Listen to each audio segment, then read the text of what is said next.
We come this morning to a presentation of a whole new phase. This is the phase of art. And so this is the first presentation. And it goes by Art 1, but it has a name for two artists that we're going to begin with to pair up Georgia O'Keeffe and Max Ernst, two of the really greatest artists of the 20th century. Both of them lived a very long time. Ernst lived to be 86 and Georgia lived to be almost 99. Ernst died in 1976 and Georgia O'Keeffe died in 1986, so they covered almost all of the 20th century. The reason why we not only pair people, but we pair exemplar books from those people or about those people, so as to produce a form that's much like a tuning fork.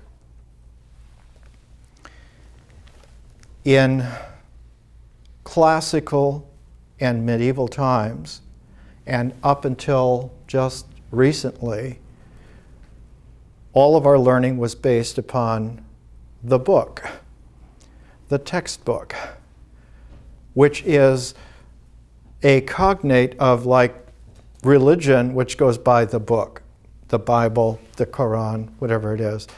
And actually, the dependence upon a book makes a text conditional that is falsifying.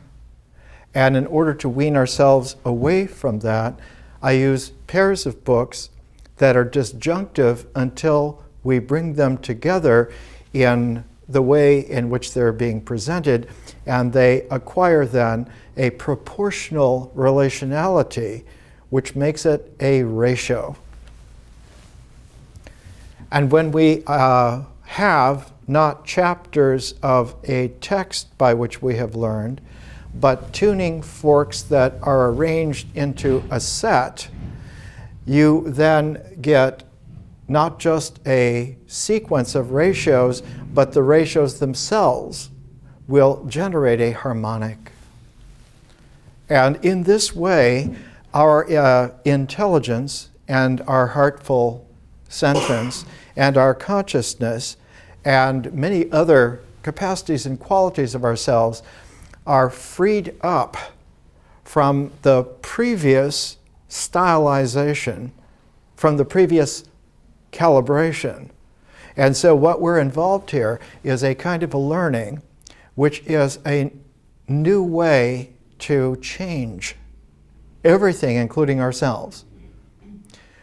Our kind have tried renaissances and reformations and revolutions without end, and we are still ending up in an unsatisfactory life, in an unsatisfactory civilization, in a planet that is getting fed up with us.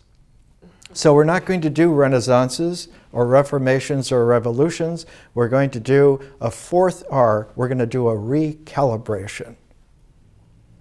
And the recalibration is fundamental.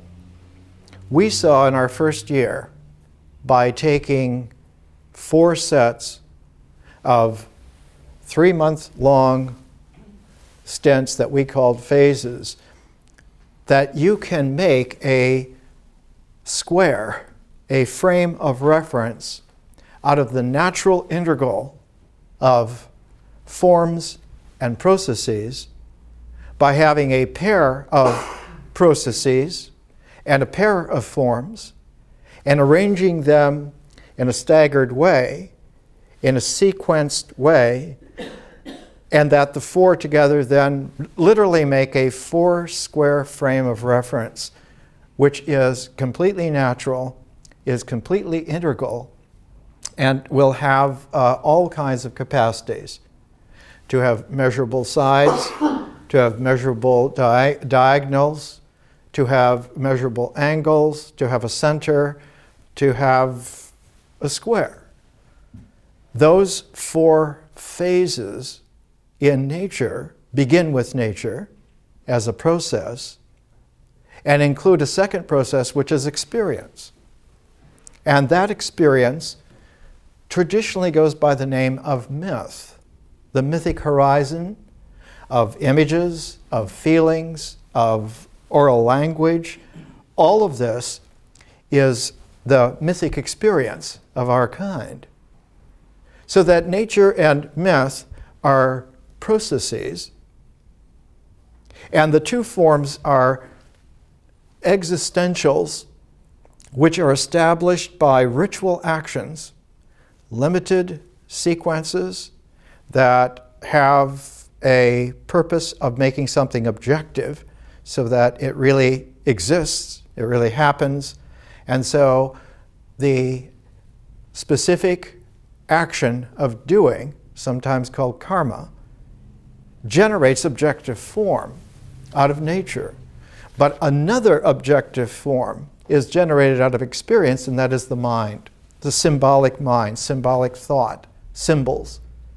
So that you have nature, ritual, myth, and symbols, and those four phases constitute a natural integral. Now notice that what we did is we did not depend upon the traditional subject matter by which to learn. We did an end run around all of the pitfalls that come out of studying just subjects. We're far enough along now in our capacities as beings that any given subject that you want to study is more complex than you have life enough to study it and master it. Everything is growing so much. If you want to major in chemistry, you could study for 200 years now and never master, because chemistry is developing faster than your life extension would happen. And the same is true of every single field of endeavor. So that we were becoming more and more expert at less and less of the pie. And we're not able to talk to people who are in a completely different wedge that we knew nothing about. And so a left-handed subconscious regression has set in, largely all during the 20th century and in the 21st century. When you have something like 4 or 5 million people experimenting with something called proteomics now, the development of the microbiology of proteins that goes way beyond just DNA, way beyond just the bioinformatics that came out in the 1990s. 21st century experiment now is burgeoning. There may be something on the order of 500 professional magazines, journals, simply for that area by itself. But our wholeness is something that we have a right to and also a need for. And so this is a different kind of a learning. It's a learning by natural phases to give us a chance to not just follow a subject or some narrow theme in a subject, but to comb through everything at once, all the time. And this is the difficulty. It takes a while to get used to this. And one of the qualities that comes out of this is when you get used to having the gestalt of a lot of interrelationalities all at the same time, the first experience of it is that it's chaotic or confused, or that one doesn't understand. But as soon as the quality of that tuning fork, proportional ratioing, and the ratios begin to align their resonances into harmonics, you get a knack that is natural to our kind. And that knack is the development of consciousness. When the two eyes focus on the external world, they have to focus on a point, on one thing out there. You can, of course, be aware of peripherality And with practice, you can enlarge that.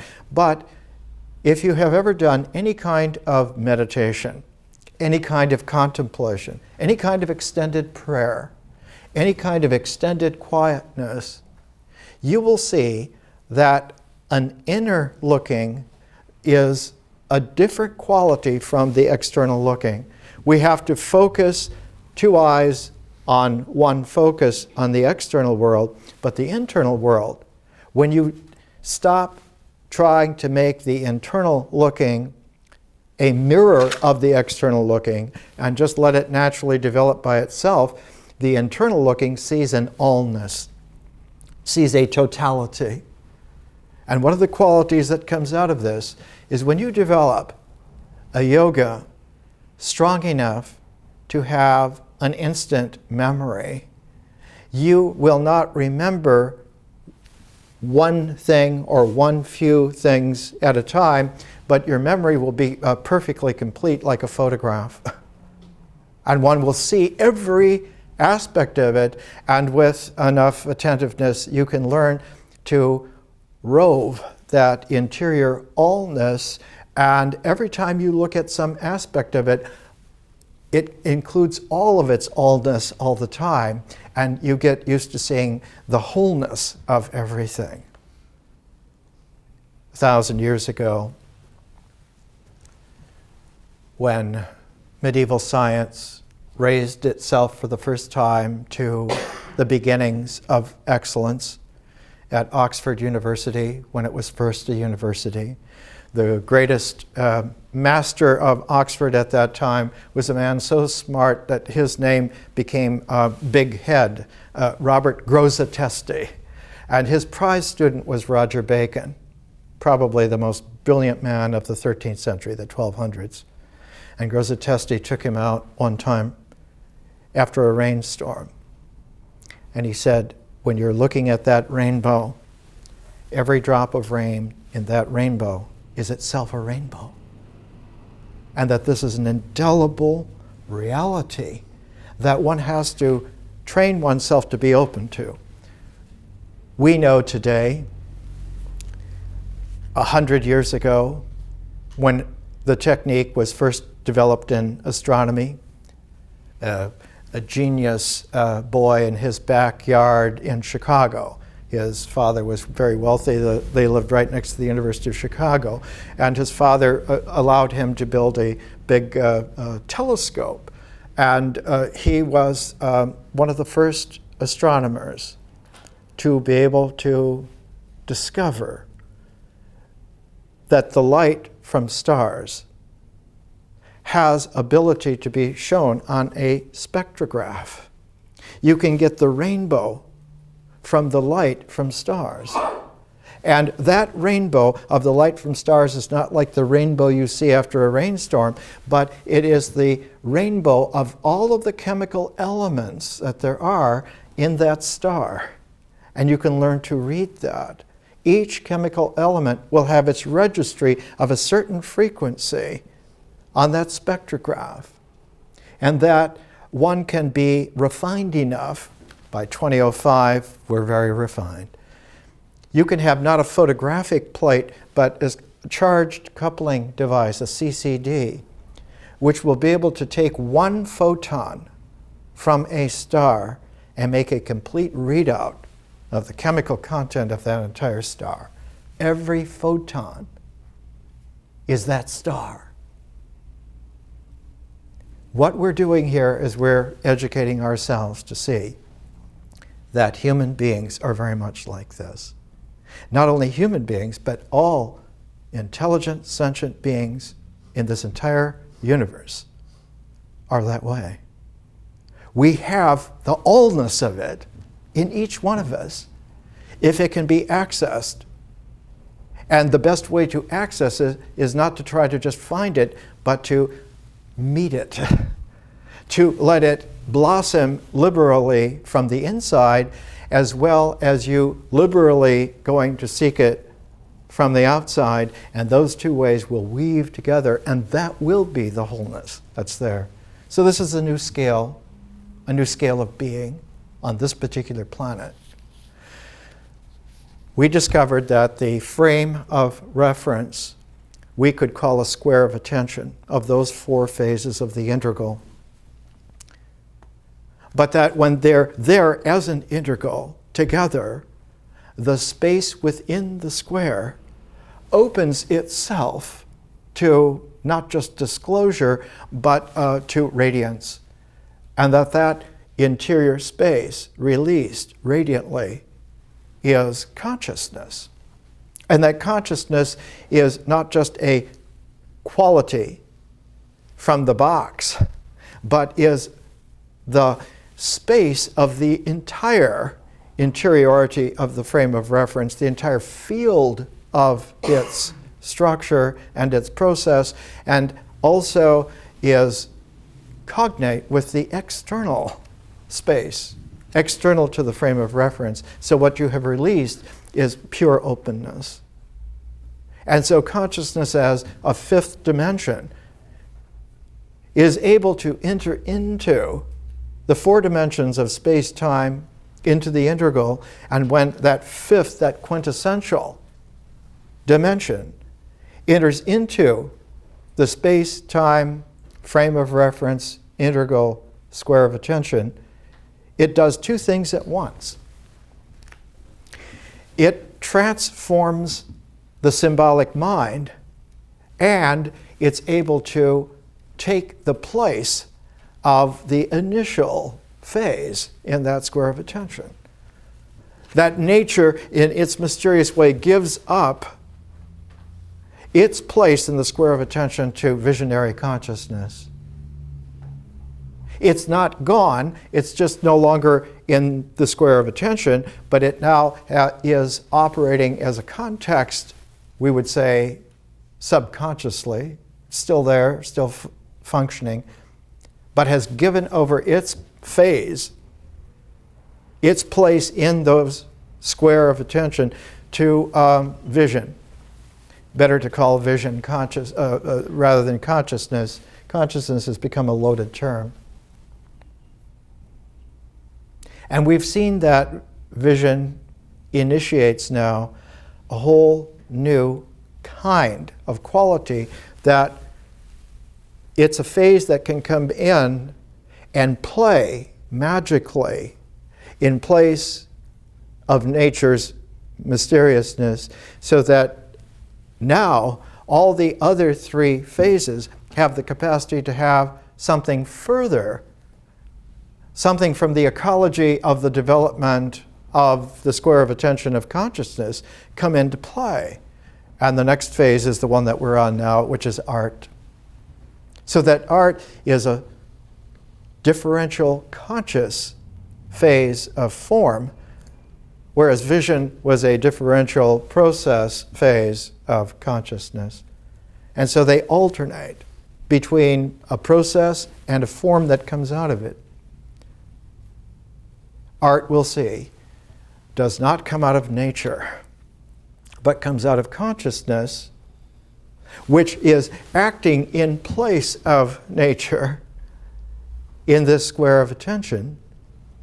But when art comes into play, it also has the ability to go back into the natural integral, and what it displaces there is ritual. So that in a very real way, a simplistic way to say it is, art is antithetical to ritual. The artist refuses to do things ritualistically, always wants to change it, always wants to play with it, always wants to deal with it in some new way, creatively. And the reason for this, that we saw in vision, is that when vision develops its own phase, as it does so, it not only is able to exchange places with nature, but the center of visionary consciousness is able to act in the center of the symbolic mind. And the center of the symbolic mind is able to act now in visionary consciousness as a process. The center of the symbolic mind is the imagination. The center of the process of consciousness is remembering. so that when they're able to exchange centers, remembering goes into the mind, into the symbolic mind, but it goes not as just the process of remembering, but as the functioning form, the structural form of the memory. And now the mind has something very, very powerful. It has the ability to have the imagination as well as the memory in a ratioed set. And because the imagination is linked very, very much to the generation of ideas, symbolic thought and ideas also acquire the ability to be memorable, to have memory. And this raises the power of symbolic thought, the power of ideas, sky high. They gain not just another increment that's added to them, but they gain what is called in mathematical language, they gain an ordinal quality of powers, so that the mind becomes not just more powerful, but on a whole scale of powers, almost unlimited, nearly unlimited.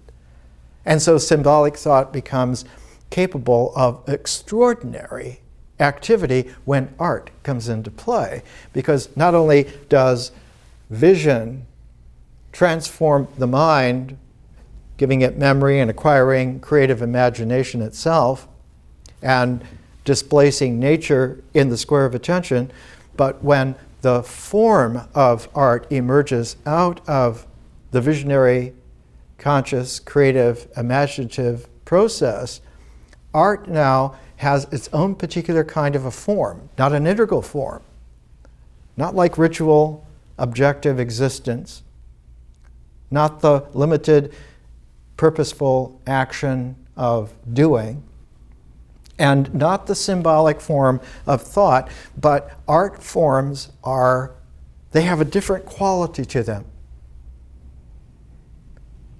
Because ritual objectivity is a doing, it can be styled as having a pragmatic base to it.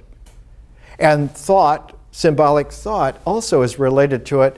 There's a pragmatic quality to thought, but art forms are not so much pragmatic as they are prismatic. They're jewel-like. They are radiant. And so works of art have an almost indefinite quality because of the way in which consciousness has a difference. The best way is to look at it in terms of the Chinese stylization. They call nature Tao, but they call existence Te. Te means one. Tao is zero. That zero quality of Tao makes the emergence of oneness always one. The universe, anything, a thing. The objectivity of it is assured on every scalar that it will be whole.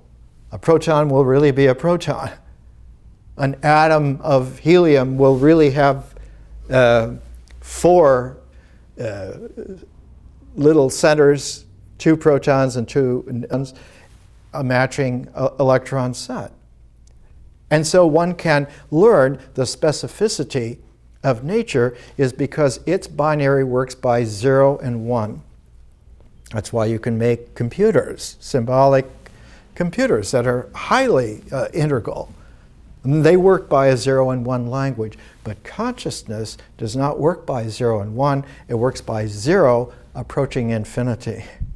And so consciousness is at home with the same 0 that nature is, but it is also at home approaching infiniteness,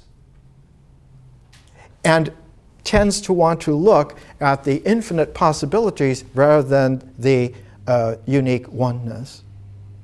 And so when art forms come into play, they come into play in such a way that they're not just existentially there or symbolically there. They're there in a scintillating way that they have many ways to be there. And the more that one becomes artistic in oneself, the more the play expands so that the work of art now has increased the possibilities. And we call this critical appreciation. The more critical appreciation a work of art has, the more facets it has. And so a work of art, say like the Parthenon, as an architectural structure that's been there for 2,400 years, by now, with 2,400 years of human experience, is such a complex jewel that one could hardly believe the immensity of its possibilities. For instance, every column in the Parthenon is not straight up and down, but is slightly bowed in, like a minuscule hull of a ship, so that the Parthenon was built to literally stand in an interlocking integral that would have still been whole had it not been used in one of the Ottoman wars as the place where they stored all of the explosives, all the gunpowder, and a stray shell set off all the stored explosives, but the Parthenon was so well, the outside shell is still standing, even though there was enough force there to obliterate the building and a great deal of the Acropolis. Works of art like the Sistine Chapel ceiling of Michelangelo that was just recently cleaned about 20 years ago disclose the fabulous colors, and that all of the 19th feeling that Michelangelo was somber and did all these very mature, somber colors for the Sistine Chapel ceiling, it was shown that he loved color. And it's gorgeous, it's unbelievable. And of course, when they cleaned a great many of the paintings from the Renaissance, it was discovered that color was a fabulous quality of the art of that time. One would suspect, because you look at Renaissance personalities, they're colorful. They're not somber. They're not dignified black and white. They're flaming rainbows.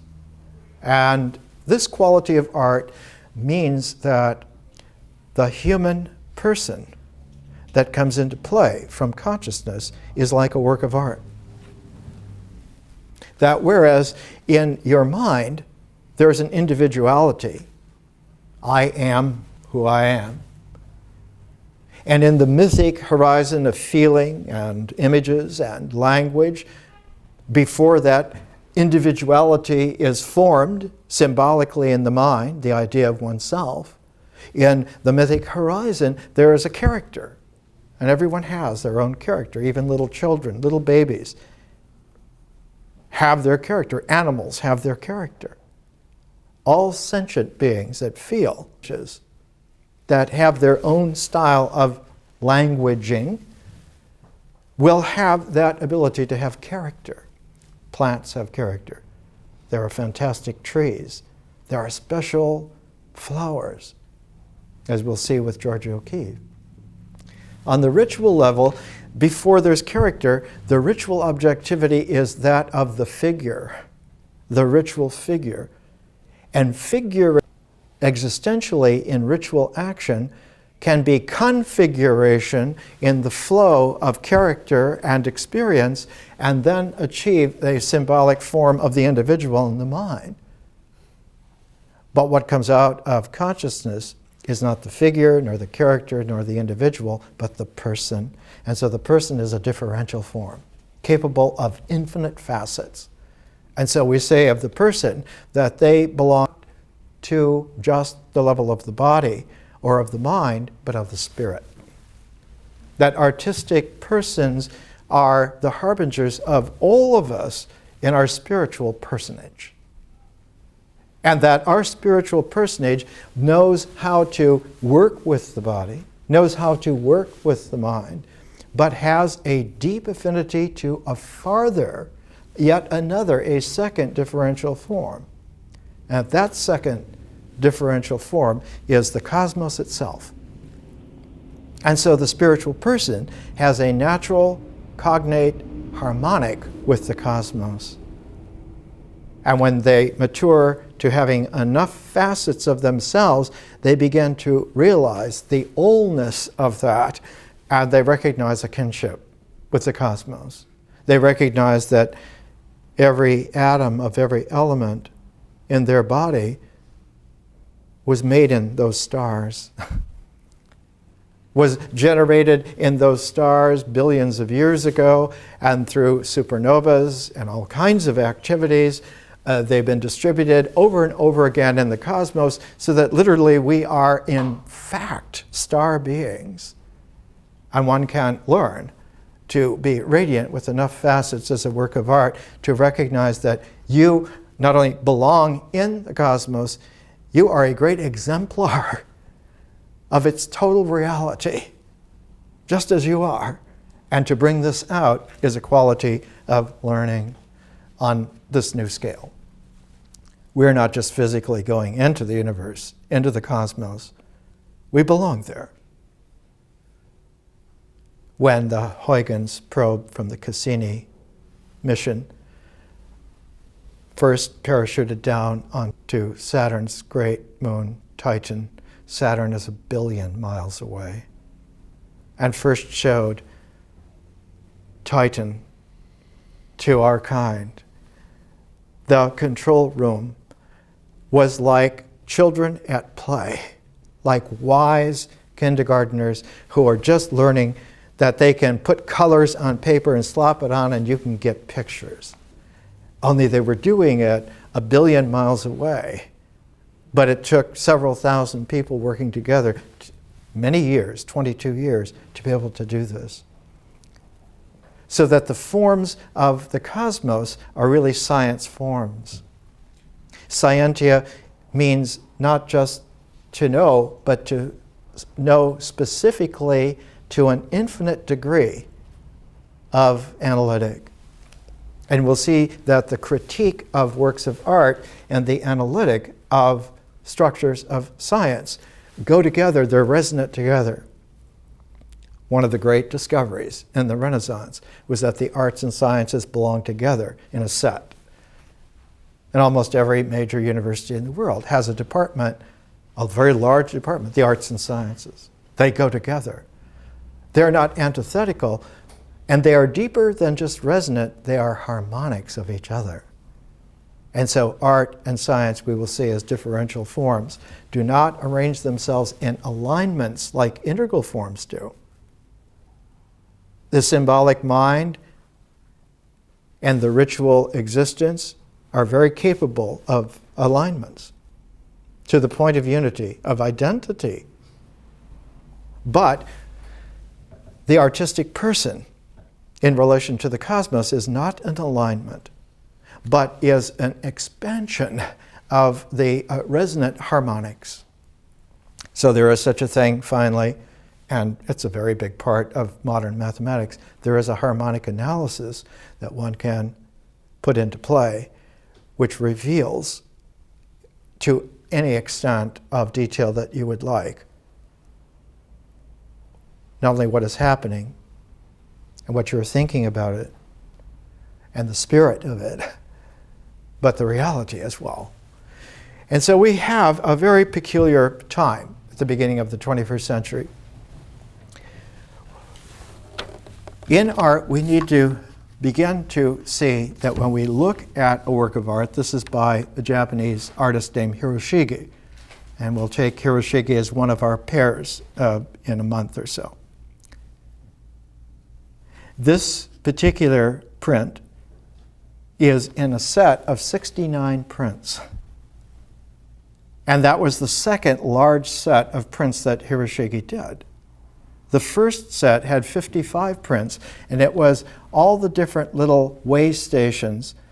If you were walking, and a couple hundred years ago you had to walk, or ride a horse if you had one, but the walk from Tokyo to Kyoto took 53 different stages. And if you have the beginning and the end, there were 55 stages to that road, and it was called the Tokaido. But that followed the coast of Japan. There was a longer road that went on the interior, in the mountainous interior of Japan, and that road was called the Kiso Kaido, and it had 69 stages. This is the 37th of the 69 stages of the Kiso Kaido. But when you look at it, you see something. You look to see with your eyes.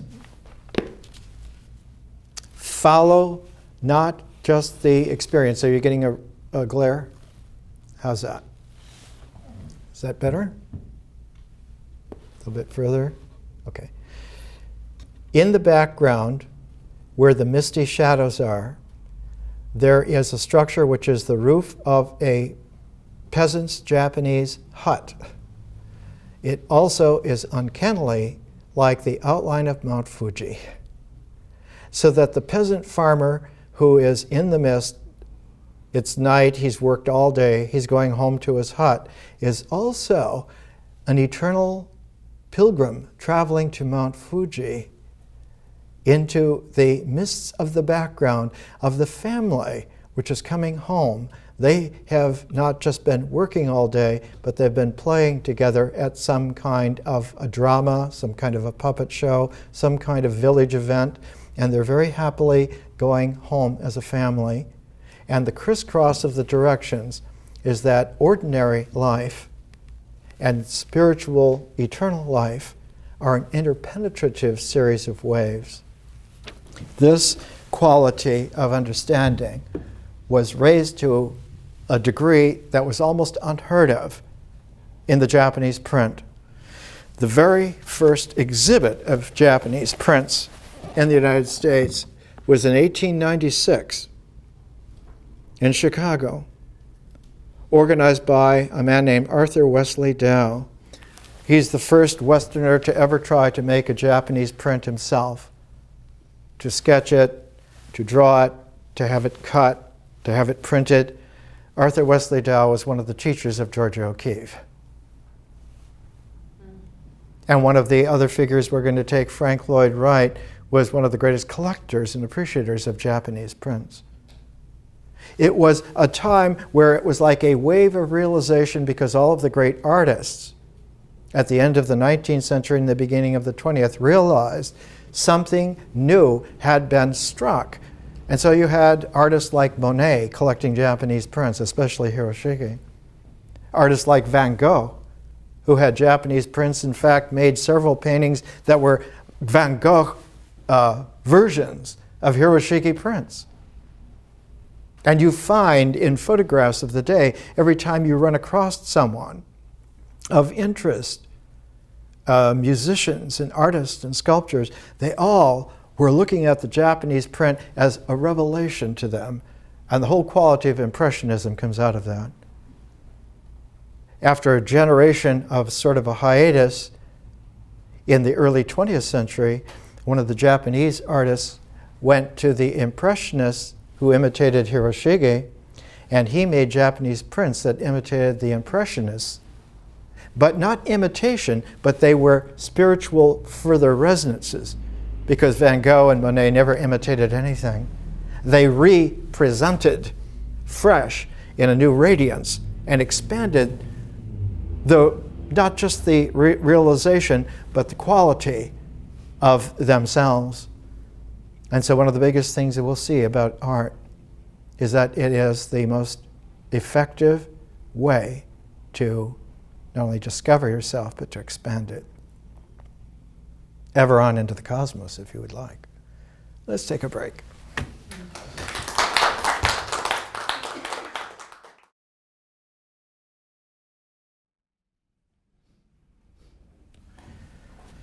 Let's come back to another one of Hiroshige's prints. We're trying to look at art as it emerges from consciousness, and that art is displacing ritual. So that we need to train ourselves that if we look at art as coming out of nature, we're going to miss it. And if we look at art in any kind of ritual way that's not transformed, we're going to miss it. and that the square of attention that includes art has as its basis experience. The first phase is always the base of the composition, so that art's base is experience, not ritual, nor nature, surprisingly.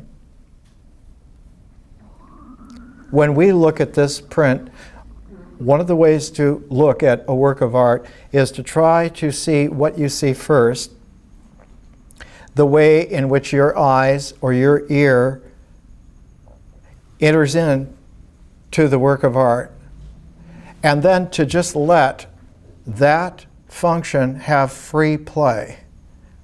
Where does your eye enter looking at this, and where then does it go? Or like a musical composition, what do you hear first, and then how does your hearing go? In this visual work, probably you see the figures first, and you see the cluster of figures around a dominant, taller figure. Then there are two ways to go. One is to see that the figures are on a curve going down, a massive bridge-like curve.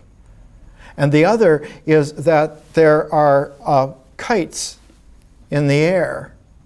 And the curve of the one kite's string is a play on the curve of the bridge. The other kite has had its string cut and it is burst free. The figure on the bridge is the haiku poet Basho, and he is on his Zen journey.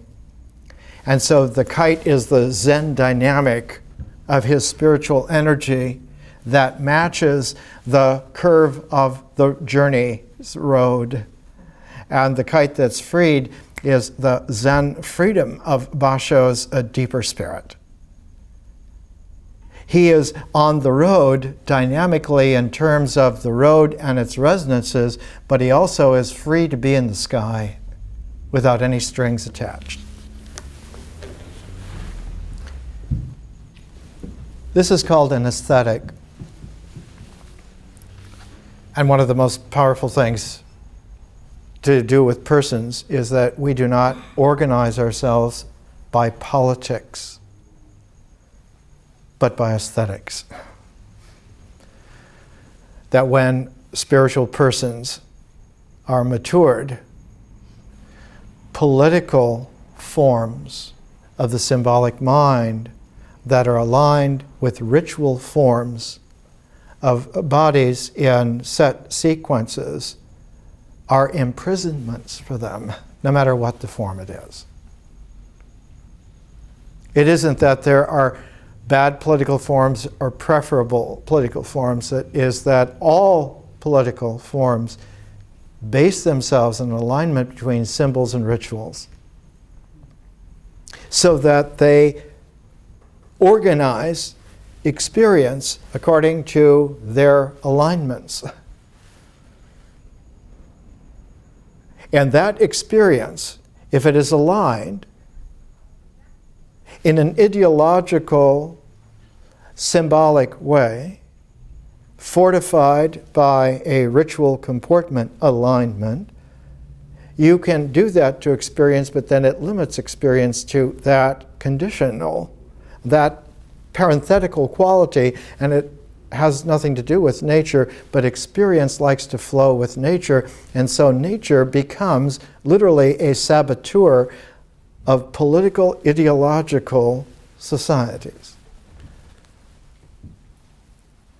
And so they don't want trees there, so they will cut them down. We want that hill bare so we can build something. In fact, we don't want the hill, we want flat land.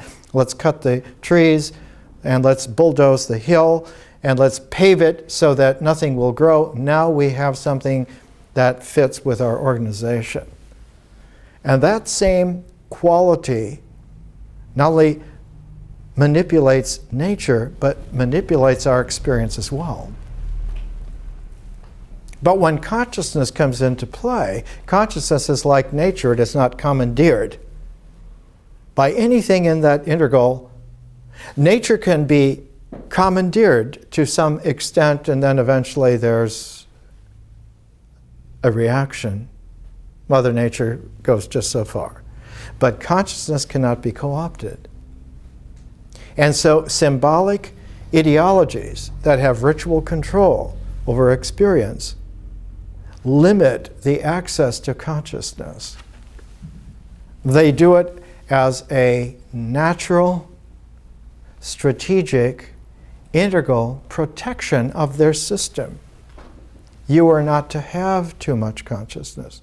In fact, the consciousness needs to be styled so that it really is your experience, and what would be consciousness is really the learning of the approved ideological thought. And the more that you learn that, that is said then to be conscious, is a lie.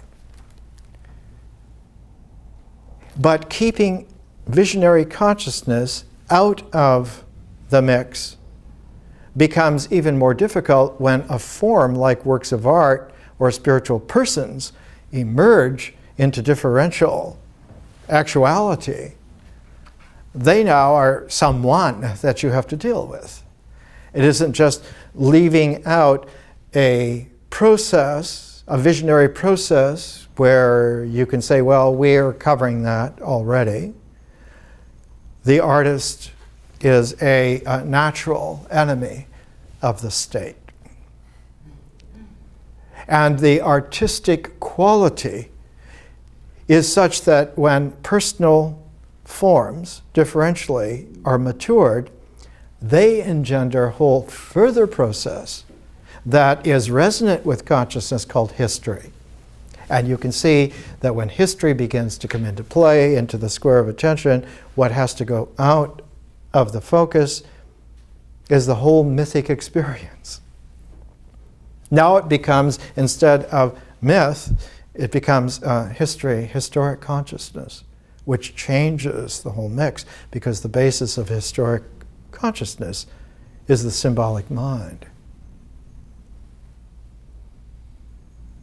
And when the forms of science come into play, the new basis of one's attentiveness now is consciousness as a visionary process of creative imagination. So that science is sabotaged frequently by making it seem that it has a ritual basis, or that it has a basis in corralled experience, or that it has a basis in the symbolic mind, when the real basis of science is consciousness itself as a process. And so both art and science as differential forms largely go unappreciated in their own right, or not able to exercise analytics in their own right. One of the very powerful things that comes out of both critiques and an analytic is the ability to go further in refinement without limit, so that one has a new kind of a calibration. It's not a calculus that is in an integral between 0 and 1. You can approach the 1 or you can approach the 0, and calculus works that way, but now you have a whole expanded quality to your mathematic that dwarfs even calculus.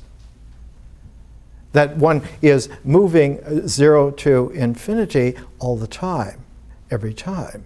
So now you have a completely new scale of what it is to be a spiritual person. And also the cosmos discloses itself to be magical beyond belief. Much more than one would have ever been able to even guess or suppose. George O'Keeffe and Max Ernst are two of the most powerful artists who brought over 70 years of work this quality of the discovery of the infinite renewal of the spiritual person through art. And one of the qualities that came out was that their childhoods were very peculiar. Georgia O'Keeffe's grandfather was a Hungarian count, Count Toto, who, when the Austrian-Hungarian Empire began confiscating his lands, he left Europe and came to the United States to build up his fortune again, and was very successful. And eventually went back to Europe, leaving a wife and some children, and one of the children was George O'Keeffe's mother. And George O'Keeffe's mother was one of the most beautiful women of her day, except that she was in Wisconsin, not in Hungary in some palace. She had settled in a place called Sun Prairie. It's a little Wisconsin village about 15 miles outside of Madison, Wisconsin, the capital and where the university is. And it's peculiar because just about 25 miles on the other side of Madison is Spring Green, Wisconsin, where Frank Lloyd Wright grew up. And only 100 or 50 miles south of that is Galesburg, Illinois, where Max Ernst's wife, Dorothea Tanning, grew up. So in this little wedge of about 200 miles of the American Midwest, you have three of the most peculiar great artists of the 20th century, all born nearly about the same time, who influenced the whole development of modern art. Max Ernst's wife, Dorothea Tanning, is extraordinary, and there are monographs on her, and the cover of this one shows a portion of one of her paintings, and she was extraordinary. Her works are in every major museum in the world. And she edited this book on herself when she was 85 years old. Just like George O'Keeffe edited her last great book on herself when in 1976 she was nearly 90. And the first work that she puts into this is this abstraction. It was the first time that she used color freely out of her conscious visioning. She had gone to several different kinds of art schools in Chicago, in Virginia, in New York City, and she'd been taught to do this and to do that. But she kept having visionary moments in nature.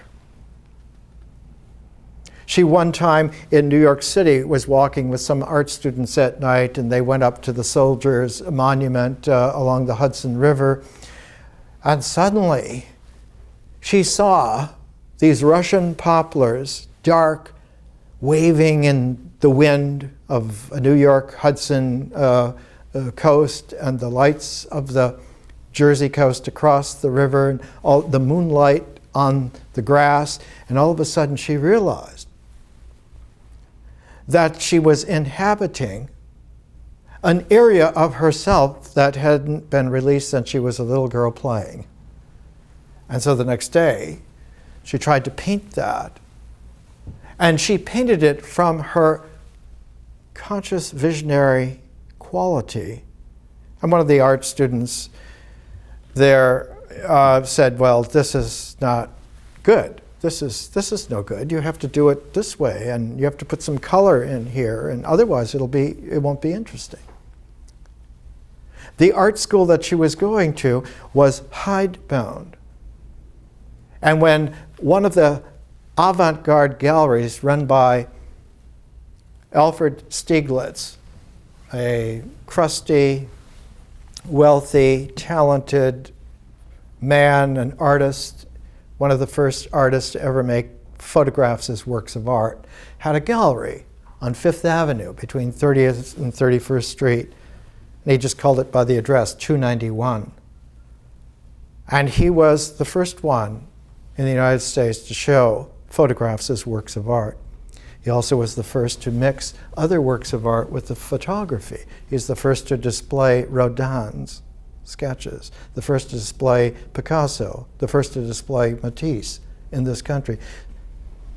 But the art school took umbrage because when he displayed the watercolors by Rodin, not the sculptures, they were all erotic. And so the art school director said for all the students to go down there and argue with them and see what not to do. You should make very nice things that you could put on walls, not this women with their legs open and in fleshy peach colors and deep mysterious blues, and who knows? Rodin is like this old Paris faun. We're nice people. We don't do that. Especially when the poems that went with it said that this is the pivot of life in a new calibration. And one of the students that went down was Georgia O'Keeffe. And she was very quiet and didn't say anything. And then it occurred to her that there was something peculiar about Stieglitz. That he was both severe on the outside, and yet he had this wild freedom on the inside. He was like this gorgeous, tasty cream puff that had been set out too long, and the crust got stale. And she found out later it was because he was forced into a marriage that was completely against everything he stood for, everything he wanted. He was roped into a shotgun marriage with a very wealthy man's daughter, and his father was very wealthy, and they did some deals together, and the older brother got the daughter conveniently seduced one time in a setup and said, well, you've got to go through with it. You have to marry now. Otherwise, she's ruined for life. And Stieglitz was imprisoned in that and was unable to get out of the stale cream puff loggerhead until Georgia O'Keeffe came along. And the first time he saw some of these sketches of hers, he saw that there was this incredible ability for her to go into a method which was taken out of its ritual comportment and thrown into artistic play in such a way that what came out of it was an experience that now didn't have to flow only with nature, but an experience that could flow with consciousness. And so Georgia O'Keeffe is one of the great artists who experimented with how experience flows also with consciousness and not just nature. And when it does so, the symbolic mind that in the integral makes an abstraction, now the abstraction itself can be used as a basis for art. And so about the time that Kandinsky was discovering abstract art, that Picasso was discovering through Cézanne the cubist way to look, Georgia O'Keeffe was discovering a whole new way to play abstractly and yet keep it real. Keep it real in the sense that one's experience would become naturally integral but balanced by a visionary spirit, a form. And so the new square of attention was half integral and half differential. Half a process and a form that come together, the symbolic mind out of experience. But the other part of the proportion and ratio is the artistic differential jeweled form that comes out of consciousness. So that not only experience and consciousness flow together, but the symbolic mind and the artistic spirit form are resonances of each other, but resonances not in parallel, but in complementarity.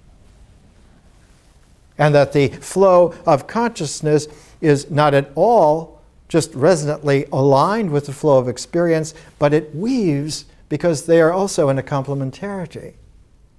It's like two wave fronts that meet, and they produce not a confusion, but they produce a new kind of synergy called a density wave. So that you have something now that has come into play consciously and experientially that seemed to happen only with a few geniuses in the past, but now was able to be talked about in a new artistic language. Not talking about the works of art, but that the works of art themselves were the languaging of what they were doing. And the artists, the people themselves, were the exemplar of this new scale of human being. When Max Ernst was a little boy, he was born in 1891 in Cologne, Germany. He had this little parrot that he loved. And one day, he came to the cage to get him out. The parrot used to sit on his shoulder and nip his ear, and they were buddies. He was 8 years old, and the parrot was dead. And just then, into the room walked a nurse that announced that his mother had just given birth to a baby sister.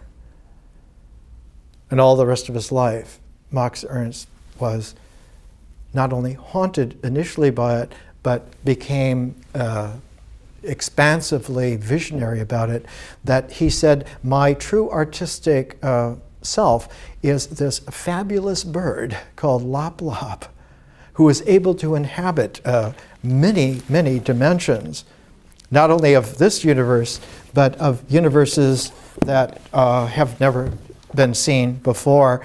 And so Lop Lop became the figure that again and again and again was introduced into his work. This is a painting from 1953. This is the head of Lop Lop, suspended free play in a kind of field of energy that is produced by high energy density waves, and is not suspended in natural space, but is suspended in a very complex, conscious space, which is able not only to have its openness, but to hold the infinite jewel-like fractionating of infinite density waves playing all together. Later on, two artists in the United States, Mark Tobey and Morris Graves, would call this, by condensing the field, the density wave sparkle, the torrential neutrino snow of infinite detailing going down into energy waves. Mark Tobey and Morris Graves, instead of having them like bright specks, would extend them so that they were lines that would spaghetti-like interpenetrate, and they said of this was white writing. This is spirit writing in works of art. And one of the great works of Morris Graves is that of one of these white writing, torrential piles of mystical language comes a blind bird whose eyes are huge and whose form is black, and who doesn't see by looking out, but sees by being infinitely resonant, because the outline of the blind bird is more blind birds into infinity. So that spirit seeing is not necessary to depend upon existential looking at the material world. And it can be cognate with a symbolic mind that is balanced with it in a complementarity, but that there is such a thing as spirit seeing. And one now sees all the way back to experience, so it isn't just experience from existential living in a natural way, but it's the psychic dimensions of the resonances of one's experience. And so art teaches us to be psychically alert as well. And later on, scientific forms will show that there's an even deeper transform, and that is that experience can give way to experiment, and that one can even have a psychic correlation with experiments. Classic quantum world, the observer is a dimension of the space-time, and will always, and when participating, changes the way in which it registers. And so we live in the 21st century, just at the beginnings, where all of this mass of experience and consciousness and history have come almost to a dead halt because the educational process forbids it to happen. We are imprisoned very nicely, profitably, and we are not to be let out. The difficulty for them is that we don't have to be let out. We can seep out through subatomic resonance radiances. We are not just going to be free, we are free. It's a question simply of learning that this is so. The lecture, or the presentation last week on the foundation of Zen Buddhism by Huineng was just to that point. And it's interesting because where Georgia O'Keeffe first began her artwork was in Chicago. From Sun Prairie, the nearest really big city is Chicago. Madison is equally as far from Minneapolis, St. Paul, but most people relate to Chicago. It's really the big city. It's the inland New York. And Chicago was enormously sophisticated at this time. One of the reasons for it is that the University of Chicago was this powerhouse of extraordinary, eccentric geniuses. I told you before the break of one of the great astronomers who started in his backyard, and he is the one who built the first really great observatory that was in the southern reaches of Wisconsin, and I'll show you next week some of the slides of that. But the powerful intellect of that whole era was a young philosophy professor at the University of Chicago who was just gearing up into a torrential way. His name was John Dewey. And John Dewey is like one of the philosophic geniuses of the 20th century. Unbelievable. And he was there at the University of Chicago at the same time as you found someone like a Frank Lloyd Wright organizing the first exhibits of Japanese prints at the Art Institute of Chicago using his own prints. It was a time where John Dewey was trying very much to make an inroad on what he called the restructuring of philosophy. That philosophy had become completely hidebound, ideologically bound. And it was a process that needed to be not just reversed, but to be completely transformed. His work eventually came out in one of the great philosophic books of the 20th century, published in 1934. After 10 years at the University of Chicago, Dewey went to New York and was for 35 years the great professor of philosophy at Columbia.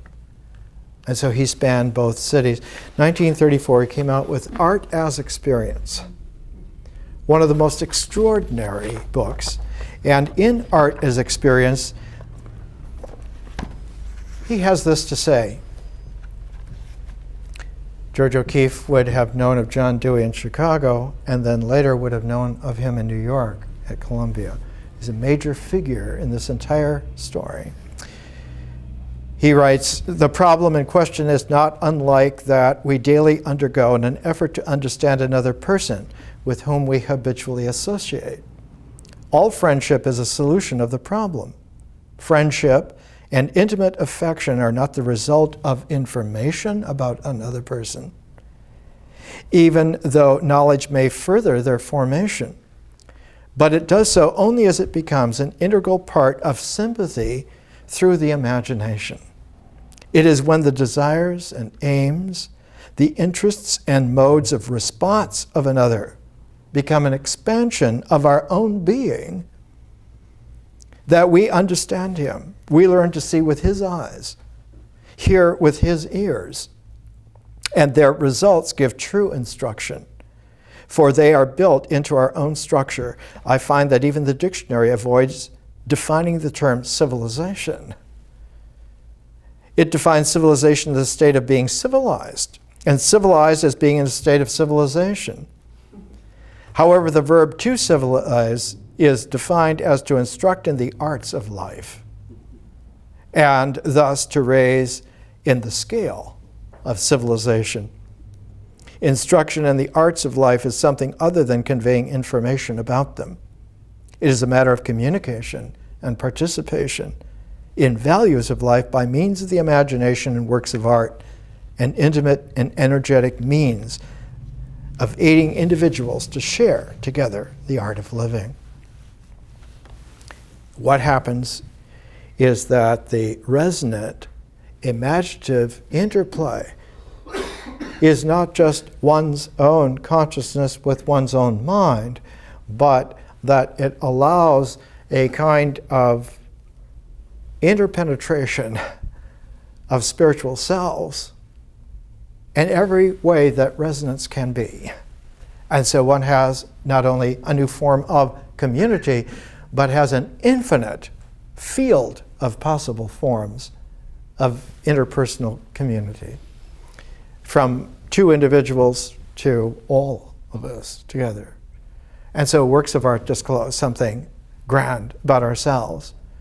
We can not only understand each other, we can interpenetrate so that our centers act within each other, and the resonances come because they are tuned, not because they are just similar.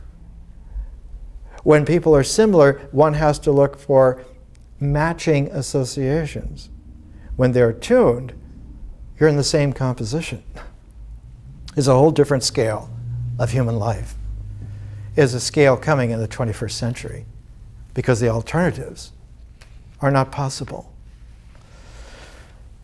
One of the things that happened in Chicago at this time was that in 1893, there was a World Parliament of Religions.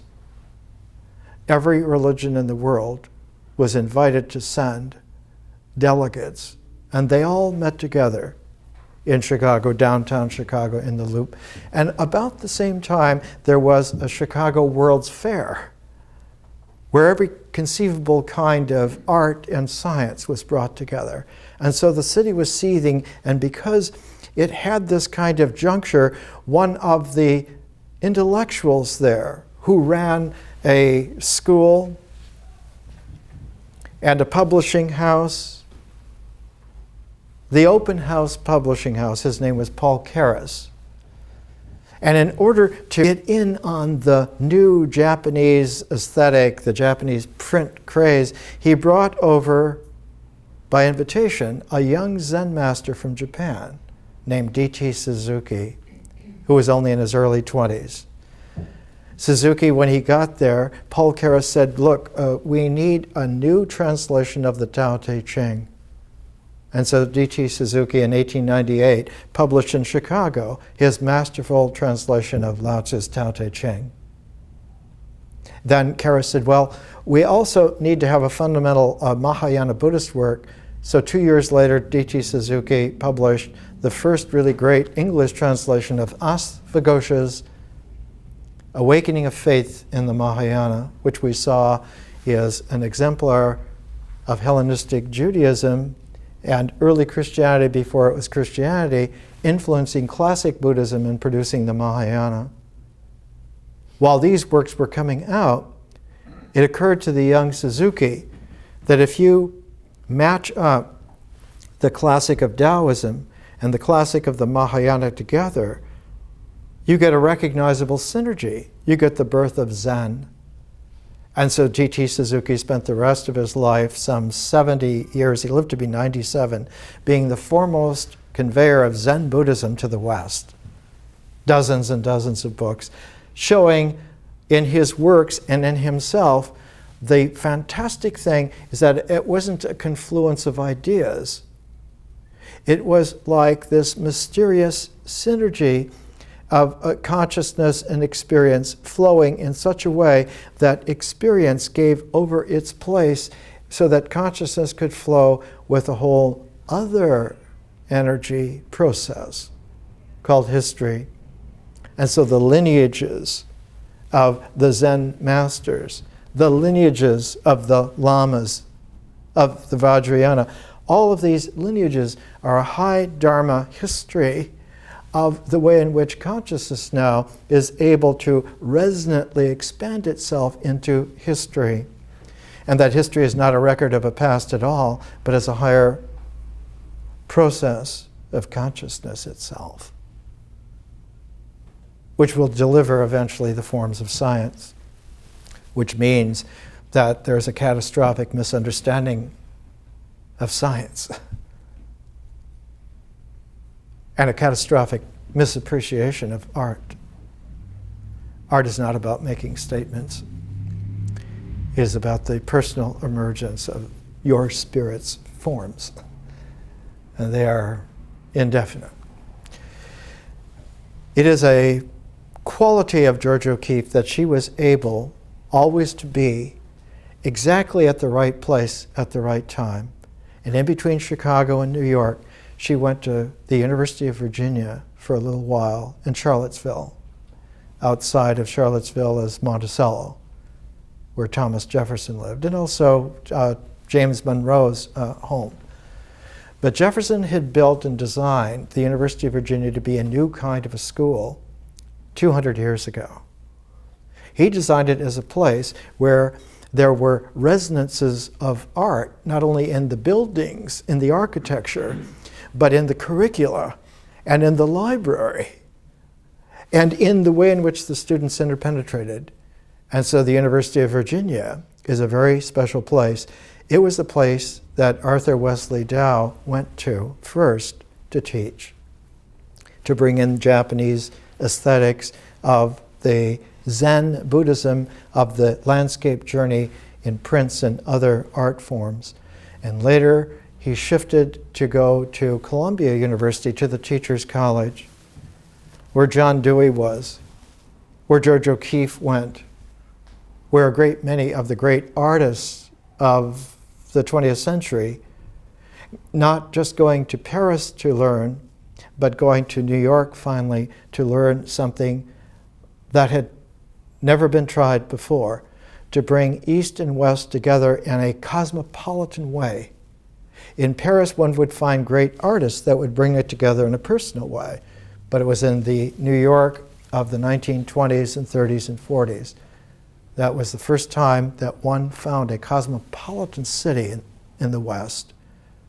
There had been a cosmopolitan city in China, Chang'an, but New York became the first universally cosmopolitan city in the West in the 1920s through the 1960s. More next week.